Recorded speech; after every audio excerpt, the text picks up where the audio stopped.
everybody. So I've not done much at all recently. I've not been feeling it. Especially on the Centurion. I got this like last Easter, didn't I? But I'm going to start on it. Alright, that's why I'm doing this video. And I've had this covered up a few times in other videos, but yeah, trying to tease you. So I thought I'd just show you the process. What I always do when I start any build is on my mobile, I would just on notes write what needs to be done. All right, so this is everything that I want to do for the modification of this Centurion, and I've been working out which one I want to do. A true Mark III should have the, don't mind, should have the 17-pounder barrel removal door on the back of the turret. But some of the Mark III's didn't. The late ones from, I think, 1951, I think I read somewhere, or 50. They just made the turrets without those at all. And if you look at the one, is it Ambermouche, in the Tank Museum, it doesn't have one. But it is a Mark III. Okay. So I'm just going to quickly go through what I need to do on this. And then the other question is, and see if anybody watches this up to this section, because I've normally stopped by now. I don't blame them. I mean, people normally watch my videos so that they don't have to go to Switzerland. You might not get that. Anyway, it's just cheaper, you know. And if they could then subscribe, that wouldn't work, would it? Because I wouldn't watch it anymore. Anyway, so it's the stuff I'm going to do. So on the turret, servo or unit modification for elevation. Inside it's got the usual ones with a little wheel on that goes along the runner on the BB unit. And I promise you at some point, fellas, I'm going to stop leaving BBs. I'm going to take them out and put proper units in the stuff. But I'm a child. So what you can do, and this isn't my idea, I've seen this before, is that people make a bigger wheel that goes on it so that the elevation is greater. All right. Or another chap, he had a Tongi Centurion, his friend, and I did get in touch with him on YouTube to ask him, had made up a servo holder mount that fitted onto the mount already in the turret, which I was very interested in. And I said, you know, if his friend wanted to 3D print me any of them, that'd be great. I never heard back. Oh well, that's community for you. So that's what I want to do. Canvas mantle it. Okay, so I've been working out what to do on this. I'm going to, well, I'll show you when I do the video. All right, I know what I'm going to do. It's just taken me a while to get around to doing it. So there's that. Turret texturing, so bouncing around with the Dremel. This was all cast. The top section was a plate. This needs to have weld seams around it. Grab handles, straps, you know, for here. Filling turret top line, and what I mean by this is because Haya do the thing where you can convert it from a 3 to a 5. Trouble with Centurions, like Shermans, there's so many different marks of them. It all gets a bit confusing about which is what. And some of them are just complete oddballs of what they should have been. But anyway, so I'm going to fill this line, stick this on, not worry about screwing it. I'm just going to stick it because I'm not going to take it off. And then fill this, and then texture everything. Remove wiring and smoke discharge place wire. So this stuff, I'm going to grind it off and then use proper wires and onto the smoke discharges. And the turret baskets. On these, if you can see, the turret, I've already taken them off, are on like this. On the real tanks, they're not. They're just spaced ever so slightly. This one's quite tight, like that. And it looks so much better. It looks like a real tank. Okay, so that's for the turret. There's probably other stuff that I haven't thought of. Then on the whole top, front plate lip. On a Mark III, it doesn't have the extra armour plate that I added. Okay, which I think was on the Mark V's upwards. I'm probably, if you're a Centurion aficionado going, this man's talking nonsense, probably. It should have an extra lip here so that the front plate into the bottom plate is proud. So it goes up a bit. That's easy enough for plastic card. All right. The other thing is, can you notice that I don't have a gap? Well, I've already done some stuff on it and I haven't videoed it when I got it. I've just adjusted and put some plastic card inside where this slips in to make sure this is level here, because it's driving me nuts. But this needs a raised plate on this plate here, which is just a bit of plastic card. All right. Track holders. God bless Haya, but these are just god-awful. They do the job, but they are nothing like the real ones. The real ones are much finer. I've got loads of reference from the Tank Museum. So I'll be using solder and metal wire, and then I need the mounts here. The Tongdi ones actually are a bit closer to the Tamiya ones. I was going to see if someone already made some of these for Ludwig's Hobby, do a Mark III Centurion, but he doesn't do it either. So I'm probably going to make some. Yeah, and what I might do is, I'm going to try and do this one as the same. I was going to do the one at Eastbourne, but I can't find much reference on it because they've taken it away. So I might just do the one at the Tank Museum, though. Aramouche, do the Fandango, Thunderbolts and Lightning. Terribly, I'm going to shut up. So I'm going to do these a bit as well. I didn't put it on the list. This needs to be cut out. They, well, I still wouldn't see out, would they? This is just a cowling. So, where are we now? Yeah, the bazooka plates. What I'm going to do is I'm going to cut a line along this groove here, and where it attaches with the bolts, there's a little internal plate that it bolts onto, but this is an open gap. So that's easy enough to do with a Tamiya scriber. The other thing is, these are slightly too wide. They're far too wide for the plates. The gaps here would normally be a bit thinner. So I'm just going to add some plastic card, really glue it in, and then I'm going to cut these through so that you can actually see gaps in them. Okay, I'm going to take these, all the grab handles I'm going to replace with proper ones. I've got some, I've been buying stuff for it. Latches from, I can't remember where I got them from now, MK Model Bow or something, for these turret baskets. I think they should be alright. So there's that. So I was going to grab handles, exhaust cowlings. Right, the other thing on here, these exhausts should stop here and be level with these. Okay, and then it sits on top with some, so I suppose about them there. So it sits on top of two brackets. It doesn't go all the way down to the tin work here. Okay, but that's not a big thing. I think these are screwed in, if I remember rightly. So that's got to be done. I need some more bolts on the outside because this bolts to the exhaust this side as well, okay? I'm not moaning at Haya for it. I mean, come on, it's to make something that detailed, you'd end up spending, you know, it'd be more money, more cost, wouldn't it? I know everybody's going, oh, well, the Tamiya one, but the Tamiya one you have to build. So it's 1,000 something odd pounds for something you actually have to build from scratch, that they scaled up from their 125th Centurion. All right, so it's got anything that's wrong with their 125th Centurion scaled up to that. I haven't seen a Tamiya one, but, you know, I don't want a Tamiya one because it's just so, I don't think I could convince the wife it's worth it. But yeah, so yeah, anyway, I rumble on. You're bringing it bored out of your breath, but I thought I'd show you what I'm going to do. Exhaust tips. I want to make sure the Tongdi ones on this is just flipping awful. But the exhausts,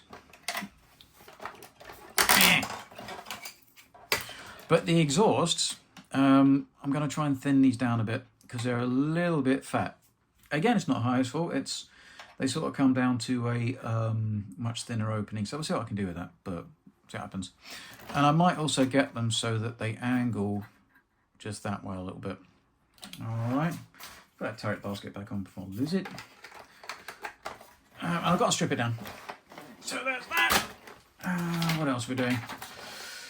Exhaust tip thing. Attach smoke detectors not to top hole. Attach smoke detectors not to top hole. Oh yeah. That's what I meant. What was that? God damn. Honest to God, I don't know. I've managed to made it to my age. Gun lock mod. I haven't got any of the things out of the box yet. I want to see if I need to get any bolts and that for the gun lock that goes on the back. You know, the one that goes there. Any on moulding on wiring on this top deck, I'm going to take off and put proper wiring on. You know, so that you can see it better. Exhaust, extra nuts on exhaust covers and driver's windscreens. So you know, some of the tanks in Korea have the pull-up windscreen that goes here. Okay, I think these are the things that it sits on, but it needs the bit here. All right, now for the lower hull, what I want to do is, in all these older Centurions, they have on the wheels, they would have, I think it's water drain holes. I think it's 5 of them, or is it 6 of them, around the wheel. So I'm going to try and make a template out of brass or something, maybe aluminium, it's a bit easier to cut, or even really thick plasticard, so I can drill the holes out for these wheels. Okay, it's just a little thing. The other thing is with the Haya one that I really don't like, and I know why they've done it because it's much more secure, but these are the bosses for the screws that hold the idler together. I hate that. That's really huge. It should be a little bolt. So what I've got is I've got some Tongdi idlers coming to see if I can fit them to the Haya one. If I can't, I will araldite this together, grind these off, fill it, and add my own bolts onto it, because I just don't. Once the bearings are in, it's, you know, I'm not going to use this tank enough that I'm going to wear a set of bearings out. And bearings in a car, you know, I would have to do thousands of miles to wear the bearings out in this front idler. All right, so I've got to do that. The other thing is, at the back, they have it off. The mud flaps at the back here, they've got a little groove though, I don't know why. I'm going to thin these out, or I might even replace this whole section with brass, because this bit here isn't integral to the tank. I'm going to chop that off because the integral part of the tank is just this back box. And then underneath with the vents. All right, but this is actually part of the mud flap, and the mud flap should come down there and rest here, which you can do on this because when you take this off, you slide it backwards so it won't affect this. Okay, so that's the other thing I'm going to do. The Mark 5s, or some of the Mark 3s, late Mark 3s, had the mud flaps, like on the Tongdi one, where it comes down like this. The Tongdi one's got a red light in it. It's not, they're just reflectors. I'm going to thin down the thing that goes here, that thing. I can see people going, you didn't know what you're talking about. No, I don't really. No. You know, the back bit, that thing. The bit where they keep their tea. It's going to need weld beads and all the rest of it. All right, so this is basically everything I'm going to do on this over the next few months. And I will do some videos on it. Hopefully you'll want to watch it. Sort of thing. Or would you rather me just do it, not show you how I did it, and say, ta-da!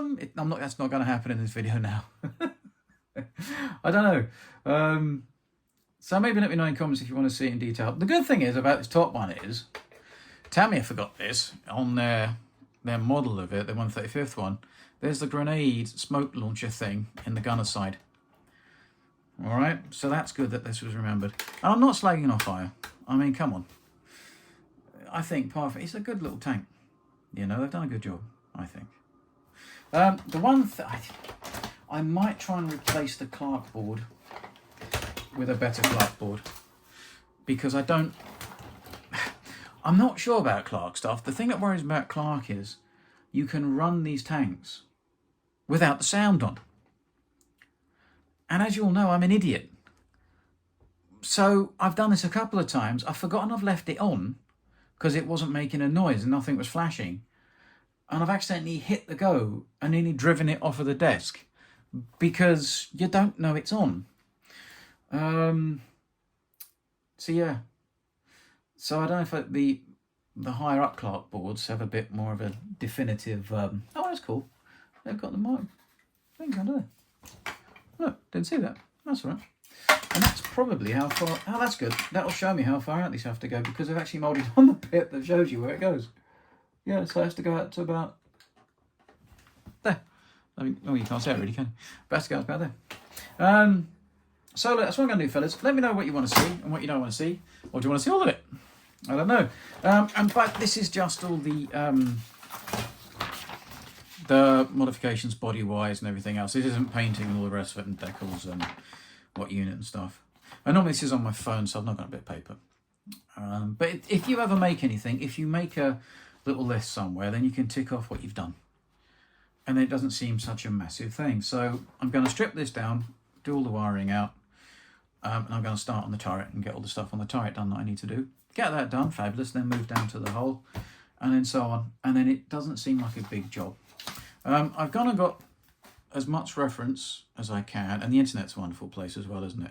Mr. Hughes actually is quite good to look at, because he takes even if he for the how they mount the exhaust at the back. I'm going to have a relook at it and see what the mounting brackets look like to put those on. Got this for a couple of quid on eBay, which is quite good.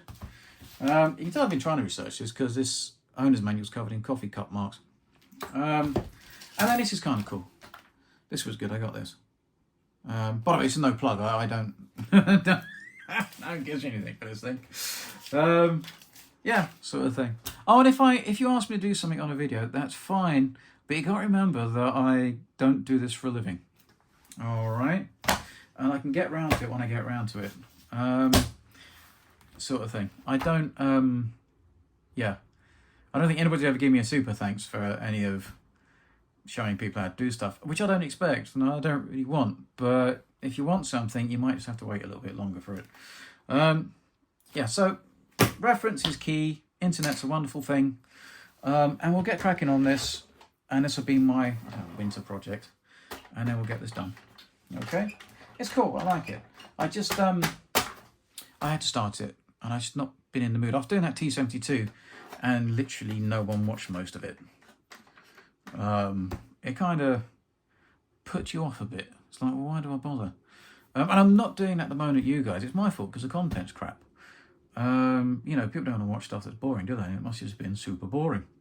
So I'm going to start on this, get it done.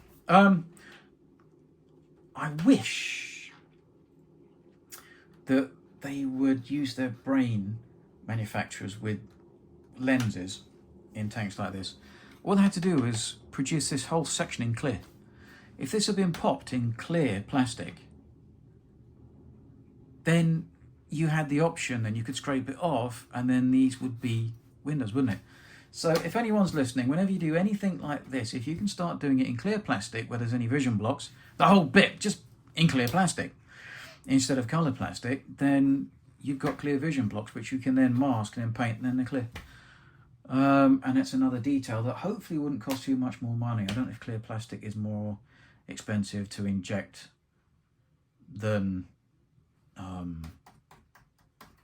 coloured plastic. It's like if you ever see science fiction stuff in films and that, most of the time it is made in clear, and then they put masks on where they want the windows and then spray it, which is the best way. Oh, and the other thing was, I got these ages ago. These are the metal wheel sets for this.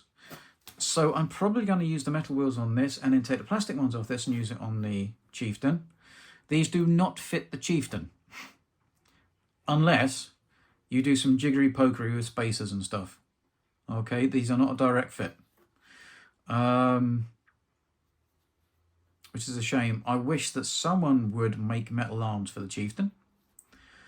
That's why I wish that Haya was Henglong in some respects, because they would have banged that out by now. The problem with these wheels is that the Chieftain, plastic ones, has much longer bosses. And if it hasn't got the longer bosses, it rubs. Okay, you can't put them on. So you have to elongate out with washers and stuff, so you can fit the bearings and things. But yeah, so I'm going to put these onto this and make it heavier. It comes with the return rollers as well and everything. Stone metal. I've had them for ages. Okay. Yeah. So the details all right. Hello everybody, I'm going to get out your hair. Have a nice weekend. I am going to do how to do sprue stretched aerials now. Okay, it's pretty easy. And also, I'll tell you that one. So look, have a nice weekend. Hopefully I'll have something done on this by next week or in 2 weeks. I'm going to start on the turret and then work my way down. Okay, it might not be every week because I'm a bit busy at the minute with my job that pays me money. Okay. Have a nice day. And TTFN. Oh, and if you'd like to subscribe, that would really help me out. Or share it, or like it, or call it terrible names, because even if you don't like it, it still gets shared more. Oh yeah, people don't realise that. That's why I don't care if people don't like my stuff. The algorithm don't care. It just says someone's interacted with it, so it goes, woo, someone's interacted, we'll show it to other people. That's why you always get stuck with these god-awful cat videos. Look, have fun, and I will see you in next week or a couple of weeks with something done on this. Absolutely promise. Good luck. Happy Christmas. See you soon.